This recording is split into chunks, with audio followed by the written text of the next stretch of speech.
The last time we met, I believe we were talking about the White Glove Society. And then you came down with a severe headache. Is that frequent?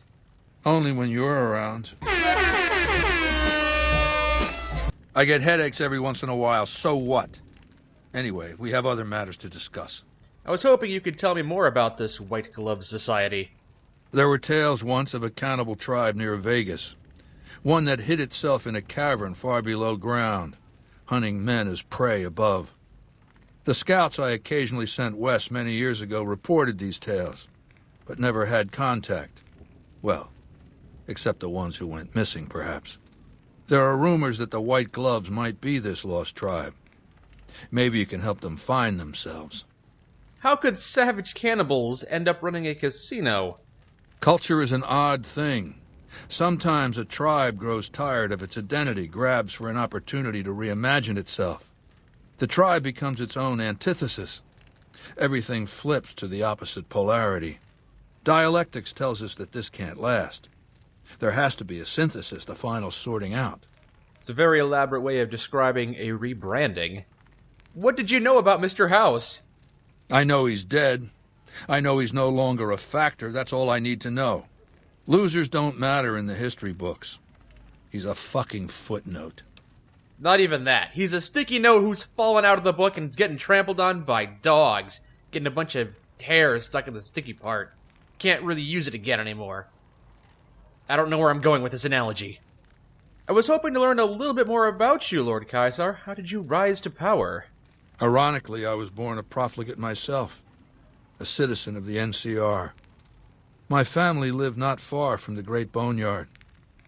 After raiders killed my father, my mother sought the followers' protection. She found work at their library, cooking and cleaning. I learned how to read, and soon I was taking courses, free of charge. And the teaching stuck. I was taught it was my responsibility to bring the torch of knowledge to the wastes. I may have taken the torch part more literally than they intended. Ha ha! So what changed you from follower to dictator? When I was 20, the followers sent me east to Grand Canyon. It was my first expedition. Just me and a physician named Calhoun. As an anthropologist and linguist, my assignment was to learn the dialects of the Grand Canyon tribes. What a fucking waste of time. Why would learning dialects be a waste of time? Knowing their language helps you assimilate them, right? If you think it's worthwhile to make smart people learn how to talk like backward savages, you're a follower of the apocalypse. Or an idiot. Anyway, we met up with a Mormon missionary who already knew a bunch of dialects. Joshua Graham. He was supposed to teach me. But before that went too far, the Blackfoot tribe captured us to hold us for ransom. They were a backward bunch. But the real problem was, they didn't know how to fight. The Blackfoot were at war with 7 other tribes, each just as pissant as they were. But outnumbered like that, they weren't going to last long. It's one thing to be taken hostage, another to be lashed to a sinking ship. So over Calhoun's objections, I decided to take certain steps. I taught them how to use the guns they already had, how to strip and clean them, how to breathe when pulling a trigger, how to reload ammunition. They looked at me like I was some kind of a sorcerer. So I taught them how to make explosives and started drilling them on small unit tactics. If there's anything I learned as a follower of the apocalypse, it's that there's a lot of good information in old books. Giving technology to those who don't know how to use it seems like a bad idea. But not if it's coming from you, of course. Divide et impera. Divide and conquer. I led the Blackfoot against the Ridgers, their weakest enemy. When they refused to surrender, I ordered every man, woman, and child killed. When next we surrounded the Kaibabs, and they likewise refused, I took one of their envoys to the Ridgers' village and showed him the corpse piles. This was new for the tribes, you see. They played at war, raiding each other, a little rape and pillage here, a little ransoming there. I showed them total warfare. Like I said, there's a lot you can learn from old books. Kaibabs joined me, and the Fredonians after that. All the pissant tribes with names that should be forgotten. I knew from the start I'd need to eradicate this plague of tribal identities, replacing them with a monolithic culture, a uniform identity. So that's what I did, once my confederation of tribes was large enough. I crowned myself Caesar and created a single great tribe, my legion. I sent Calhoun, the follower captured with me, back west with a message that I should not be interfered with. Joshua Graham, the Mormon interpreter, stayed with me and served as my first legatus. Is this what you've been doing? Conquering other tribes? That's right. Decades of warfare, absorbing lesser tribes, gathering power, forging the dross into a vast, razor-sharp scythe. My legion's expansion has never ceased. Much of the Utah and Colorado and all of Arizona and New Mexico are mine. We have cities of our own, but nothing compared to Vegas. Finally, my legion will have its Rome. And as we all know, nothing bad ever happened to Rome. Why does the Legion seem so strange? Its culture so alien. I'd seen what had become of the NCR's attempts to emulate the culture of pre-war America. The infighting, the corruption. Rome was a highly militarized autocracy that effectively integrated the foreign cultures it conquered. It dedicated its citizens to something higher than themselves, to the idea of Rome itself. In Rome, I found a template for a society equal to the challenges of the post-apocalyptic world, a society that could and would survive, a society that could prevent mankind from fracturing and destroying itself in this new world by establishing a new Pax Romana. Yes, Pax Romana, the most Romanan of Paxes. I don't know what that means. It means a nationalist, imperialist, totalitarian, homogenous culture that obliterates the identity of every group it conquers. Long-term stability at all cost. The individual has no value beyond his utility to the state, whether as an instrument of war or production. So you're gonna destroy the NCR because you hate its inefficiency? No. I'll destroy it because it's inevitable that it be destroyed. It's Hegelian dialectics, not personal animosity. Yes, Hegelian dialectics. The most Hegelian of dialectics. How do I put this basically enough? It's a philosophical theory, the kind you might encounter if you took time to read some books. The fundamental premise is to envision history as a sequence of dialectical conflicts. Each dialectic begins with a proposition, a thesis, which inherently contains or creates its opposite, an antithesis. Thesis and antithesis. The conflict is inevitable, but the resolution of the conflict yields something new, a synthesis, eliminating the flaws in each, leaving behind common elements and ideas. This is all over my head. Please, go on. The bombs wiped the slate clean.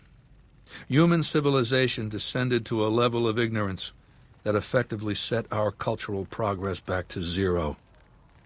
The NCR has all the problems of the ancient Roman Republic: extreme bureaucracy, corruption, extensive senatorial infighting. Just as with the ancient Republic, it is natural that a military force should conquer and transform the NCR into a military dictatorship. Thesis and antithesis. The Colorado River is my Rubicon. The NCR Council will be eradicated, but the new synthesis will change the Legion as well, from a basically nomadic army to a standing military force that protects its citizens and the power of its dictator. That was all very inspiring, at least the parts of it that I understood. Just 'cause you can read a thesaurus doesn't mean you have to. Buttocks, nates, arse, backside, bum, buns, can, hindquarters, keister, rear, rump, tush. Don't forget about the derriere, master. I was getting that one, Dick!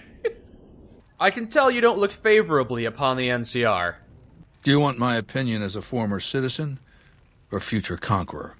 Well, Actually, my opinion's the same either way. As a young man, I was taught to venerate President Tandy of Shady Sands.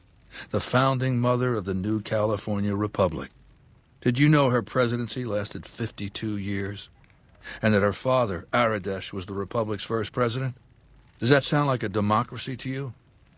Or a hereditary dictatorship? Technically, it would be a democracy, as she was voted into office each time. Because the council didn't dare oppose her. She was too popular. She had the people's love. So things ran smoothly, more or less. And as soon as she was gone, as soon as there really could be democracy, what happened then? Ever since losing its queen, the NCR has been weaker, more diffuse. Democracy has been its weakness, not its strength. She may have been elected repeatedly because she was beloved, but perhaps she was beloved because she was a good ruler. That's not necessarily the case. There's plenty of popular, terrible rulers. The government is corrupt, accepting bribes from Brahmin barons and landowners to the detriment of citizens. The NCR is a loose conglomerate of individuals looking out for themselves. It's lost virtue. No one cares about the collective, the greater good. It's not built to last. I'm just hastening the inevitable. But surely they're a powerful foe, one to be reckoned with. Of course. The most powerful my legion has faced. Also the first to which I am ideologically opposed. Until now, every tribe I've conquered has been so backwards and stunted, enslavement has been a gift bestowed upon them. My conquest of the Mojave will be a glorious triumph, marking the transition of the Legion from a basically nomadic tribe to a genuine empire. Just as my namesake campaigned in Gaul before he crossed the Rubicon, so have I campaigned and will cross the Colorado. Yeah, nobody gets those references. All they care about is the battles of the current day, like the previous war for Hoover Dam, that the Legion lost. It's not going to happen again, that's all I have to say about it.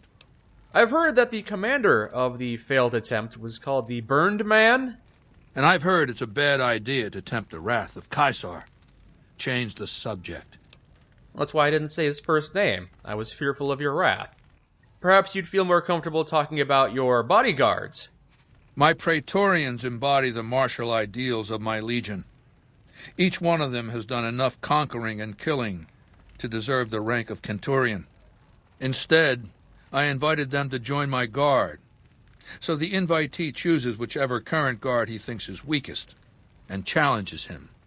The fight is to the death. It keeps them from getting complacent. Okay, that's an interesting way of doing it. Seems like having your best soldiers fight to the death might thin out your best soldiers' numbers. But I'm not a leader, what do I know? I met Lucius, though, head of your Praetorians. Lucius has been the head of my guard for 5 years now. He was a subordinate guard for 8 before that. No invitee has dared to challenge him yet. Maybe it's an issue of respect. He is getting on in years. So what you're saying is, if somebody strong enough challenged him, they could usurp him? I'll keep that in mind. What about Wolpace? He's always there standing at your side. Must be an important man. Wolpace is the best of my frumentari. A remarkable individual from an unremarkable tribe south of the Utah. He was brought into the Legion as a boy, survived training, fought well enough as a legionary to be promoted to the rank of decanus. Then in battle against an unimportant tribe, he broke ranks and led his contubernium through a hole in their defenses to capture its chieftain. Well, his Centurion wanted him crucified for disobedience, so I made him a frumentari. Ah, so it's kind of like when somebody does something terrible in Dragon Age, and then they get promoted to Grey Warden to escape punishment. You've taken inspiration from a lot of great cultures, haven't you? What do the frumentari do? Whatever I require. Infiltration, assassination, dramatic atrocities to break the spirit of the enemy, etc. They're mentally flexible. They operate behind enemy lines for extended periods, imitating the enemy's customs without becoming sullied. In all these things, Wolpace is a master. It's kind of what I do. Can I be a frumentarius? Do I have to learn Latin? Qui tacet consentire videtur. I suppose I should be off now. The White Glove Society awaits. Then get to it. Yes, sir! You got it, sir. I am on my way out the door at the end of this sentence, which is terminating right in this very moment. Goodbye. Hope you're not allowed in here. Get out. Outsiders are a rare sight at the fort. Step carefully around here and you might just leave alive. I'm Antony, Master of the Hounds. Are you master of all the hounds? That's a pretty nice one you've got there. Lupa? Yes, she's the mother of a lot of our best dogs. She's getting old, but she's still a tough old bitch. Aren't you, girl? Yeah. I appreciate a man who's got passion for his job. I've been around dogs all my life. They're my life. Always were. All the way back when I was a tribal. One of the hangdogs outside Denver. Dogs roamed that city. Our tribe made peace with them. Thought they were our spirit animals. Helped us hunt. Provided for us in some lean times. Then the Legion came. Good thing, too. Stronger now. Don't need those beliefs anymore. When the Legion showed up, we fought. Most tribes did. Hangdogs hung out longer than most. Broke us by throwing our dogs on the fire. So we gave up. Our elders couldn't bear the idea of our spirit animals burning in the afterlife. Caesar was impressed enough to conscript us. Use our skills with dogs to join the Legion as hound masters. And now you serve him faithfully, as must we all. Goodbye. Later. Hello there, little slave girl. I can't talk to you. It's not allowed. It's okay, you can talk to me. I'm a friend, and it's okay to talk with friends. I guess that's okay. If you're a friend, can you help me? Do you need help dusting these rocks? Is that what you do here? I help take care of the Brahmin. I sometimes bring water and food to people. That's it. What did you need help with? Antony took Sergeant Teddy away and gave him to the stinky dogs. I want him back. I'm surprised that they allowed you to have a toy here. I kept him secret, but I think somebody told on me. Yeah, it was probably those Brahmin. They act trustworthy, but they'll stab you in the back. I'll see what I can do to help you out. What? Hey, Antony, I hear you took a little girl's teddy bear. Would you mind giving it to me? The stupid girl should know by now that even the rags on her back are a privilege. Anyway, my mongrels like their new toy. Tell you what, you square off with 4 of my best dogs. No armor and no weapons except a machete. You survive, and I let you have the bear. You won't mind if I kill your dogs? I think they'll probably end up killing you. I trained them myself. But if you do win somehow, the mongrels will at least get honorable deaths. It would probably be better if they led honorable lives. Perhaps we can make some kind of deal? No deal. You and 4 of my dogs. Not 2, not 3. 4. Come on, I've done a lot for the Legion already. Just hand me the bear. Yeah, I guess you're right. Thank you. Hi. Hello again. I got your Sergeant Teddy here. He's a little chewed up. That's okay. I'll fix him. Can I have him now? Sorry, but Sergeant Teddy is a member of the NCR, and we don't allow that here. Sergeant Teddy! I'm a monster. I don't want to talk to you. I hate you. I can't understand why. Awe, true to Caesar. I see you got the worst armor of the bunch. You here to fight in the arena? Then you're talking to the right man. You look like you should be helping little girls around the world of Rapture. What's this about an arena? Light armor and machetes only. The challenger, the one who asks to enter the arena, may be pitted against 1 or more opponents. Most of the time, it's some young legionary trying to make a name for himself, hoping to get noticed by Caesar or the Praetorians. Getting noticed by Caesar is exactly what I want. This will prove to him that I am worthy of becoming a frumentari. I want to fight in the arena. You will be facing off against a couple of disobedient slaves. Not much of a challenge, but it might be entertaining to watch. Sounds beneath me, but I'll do it. Remember the rules. Light armor and machetes only. And, of course, to the death. Good luck. Hey, Oh, you gave the wrath slaves of Mars is armor? upon No, hey, that's not fair. All right. Oh, you shot them through the window. That's cheating. Get out of here. You're the worst. You're just the worst. I'm ready for a real challenge this time. I need to prove my worth one-on-one. There's a captured NCR trooper available. Sergeant Andrews. He's already been challenged once and survived, so he should be a worthy opponent. Yes, I'm ready for this. Careful in there. He's tougher than he looks. I'm tougher than I look. We got it this time. For glory and honor. Gotta bait him in. Gotta bait him in. No! Stop! Get out of here! Achilles is helping now! God, Achilles! Why? You all stay right here. Very far away from the arena. I don't want anybody getting involved in my fights. I need to serve the My glory. motto is, if you ain't got something nice to say, don't say anything at all. You're the absolute worst, and I hate everything about you. Every moment with you is absolute agony. Everyone stay here. I am going to fight in the arena myself. A good fight. Some NCR troopers can be competent fighters. I suppose good is subjective. I'd like an actual fight now, please. I have a dangerous one for you. Yes. An NCR ranger by the name of Stella. We got lucky since we rarely capture rangers alive. Even though she's a woman, she's killed every man who's faced her in the arena. Even one of the elite Kenturians, with her bare hands. Well, stop sending in terrible Kenturians then. I can do it. Watch out for her. She's one of the deadliest fighters I've ever seen. Finally, a fight worthy of my I skill. hardly even know how to fight. I don't know if killing a profligate will bring me much glory. Why am I backing away from you? You're not a threat to me. Actually, that's really hurting me. Know how to fight. There we go.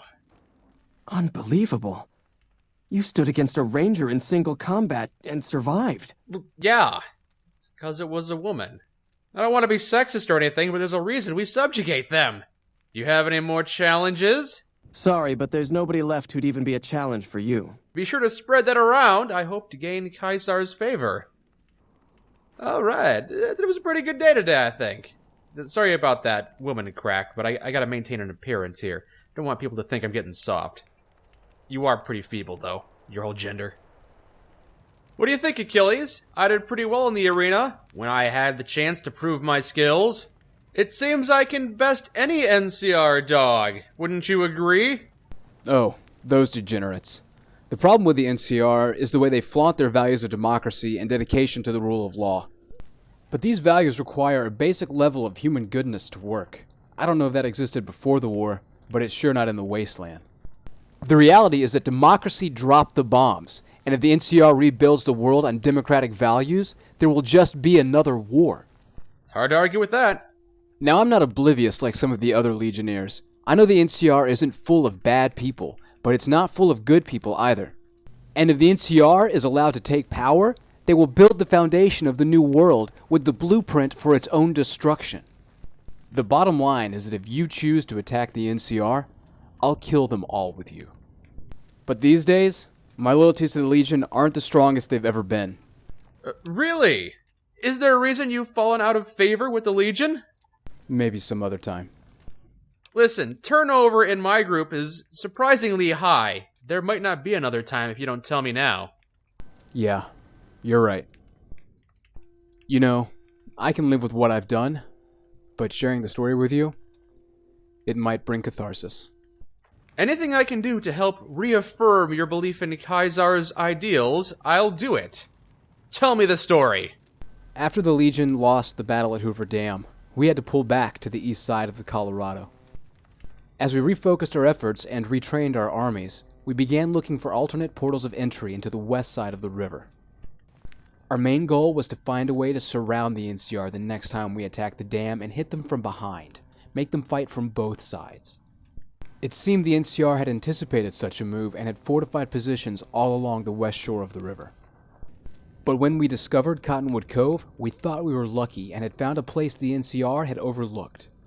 It was tucked away in the low elevation of the valley, and it even had docks to ease our entry, so we moved in. Yes, taking the low ground. We soon discovered that there was an NCR sniper dug in deep in the mountains above. He started picking us off one by one. If we had remained there, he would have decimated our numbers. Since we couldn't scale the cliffs or safely push forward, we had to pull back. When word got to Caesar that we had retreated from Cottonwood Cove due to a single NCR sniper, he was furious. Understandably so. He told our commanding centurion, Aurelius, that if we did not move back in and secure the area, his final home would be on a Legion cross. Oh no, not him! So, Aurelius gathered some of the veteran legionnaires and I to discuss a means by which we might be able to remove the sniper. I volunteered to walk up to the sniper alone and unarmed. I suggested we offer him sanction in the Legion and a place in our ranks. A bold move. He could have trained our snipers and taught all legionnaires how to deal with NCR sharpshooters. But Aurelius accused me of blasphemy for suggesting such an allegiance with a member of the enemy. As punishment, he commanded me to lead the Legion move into Cottonwood Cove. He had devised a sinister plan of attack. Oh, he wanted you to be the decoy? The plan involved 2 slaves. We would dress the first slave as a settler, tell him he was being freed, and send him on his way up the beach. The second slave would be dressed as a legionnaire. We would tell him that if he caught and killed the first slave, he would be freed instead. Okay. We then released the slaves from across the river and prepared ourselves to attack. The first slave hadn't gotten far up the beach before the second slave caught up to him. The second slave took 2 swings with the machete we had given him, both of which were blocked by the first slave's arms, nearly severing them both.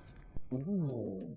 Before he could take a third swing, the sniper hit him with a clean headshot and he dropped dead. Yep. The first slave then looked at his arms, saw them dangling there just below his elbows, and began to scream. It wasn't long before he went into shock and passed out, probably due to blood loss. This is where I thought the plan of Aurelius would fail. I believed the sniper would mercy kill the first slave, rather than compromise his position in the mountains. But I was wrong. He came out of the hidey hole? About 10 minutes later, the sniper appeared on the beach with first aid supplies in hand, and without his rifle. We were waiting for him under the water. Ingenious! 6 of us emerged to the surface with throwing spears in hand. The sniper pulled his sidearm and dropped 2 of us before our spears were in the air. Of the 4 spears that were thrown, only 2 hit him. Mine hit his right shoulder, causing him to drop his weapon. As we pulled our blades and charged up the beach, he pulled the spears out of his body to fight us back. The spear that was in his shoulder, he threw through the throat of the legionnaire to my right. Wow. With the spear that had been in his thigh, he deflected the incoming attacks of the other 2 legionnaires. What a badass. I then realized I was no longer charging at the sniper, and my blade was at my side. I was just watching the scene unfold. Oh. I watched for what felt like an hour, though it couldn't have been more than 2 minutes. The sniper wasn't skilled in melee combat, but what he lacked in skill, he made up for in resilience. Plus he had the reach advantage of the spear. He sustained several laceration wounds from the circling legionnaires before he lodged his spear in one of their chests, but this left him unarmed. And then? At that point, I called for them to stop. They did, though they were breathing heavily, and neither seemed willing to let his guard down. So, I walked up to them. The wounded, unarmed sniper that had given us so much trouble, and my fellow legionnaire. I then did what I had to do. I killed one of them. Oh. You really had me captivated there, and you're leaving me hanging. Which one of them did you kill? I'll never tell that to anyone. Come on, you can't do that to me! You were actually telling a very enthralling story! I bet this has all been a ruse. You didn't kill the sniper or the legionnaire. You are the sniper, and now you've infiltrated the Legion as an NCR spy. What? You think perhaps I killed all the Legion on the beach that day and somehow passed myself off as one of them? Is that a crazy suggestion? Do you think I would abandon my post near Cottonwood Cove and give the Legion a foothold in the area? Yeah, on second thought, that does sound a little crazy. I'm sure the Legion can spot a spy. And I would agree with you. Yeah, it was a silly thing to suggest. Achilles said you were the one who gave him the command, so... Is he the sniper? Yeah, no, he said it was Aurelius? Yeah, you. It's a really common first name, man. That could be anybody. Oh, wasn't you? Yeah, there's like 12 other guys named Aurelius just in Cottonwood Cove. You didn't lead the attack into Cottonwood Cove? No! But based on the story he said, I bet he killed the Legionary. You think I'd betray the Legion? Do I look like a traitor to you? Well, you did say earlier you were questioning your loyalty to the Legion. I might have said that. Perhaps you killed the Legionnaire because you couldn't bear the thought of killing that NCR sniper Marty Sue. That's one way of looking at things. Think what you will. Well, I think he killed the sniper. You think I killed one of the best soldiers of any army I've ever encountered while he was unarmed and defenseless? Do you think I have no honor? Perhaps you resent the Legion for what you had to do. I can see how that would make sense. Think what you will. I'm changing my guess. Can I go back? Can I change my guess? You can. It was Colonel Mustard in the lobby with the candelabra. I'll see you next week. Go fish.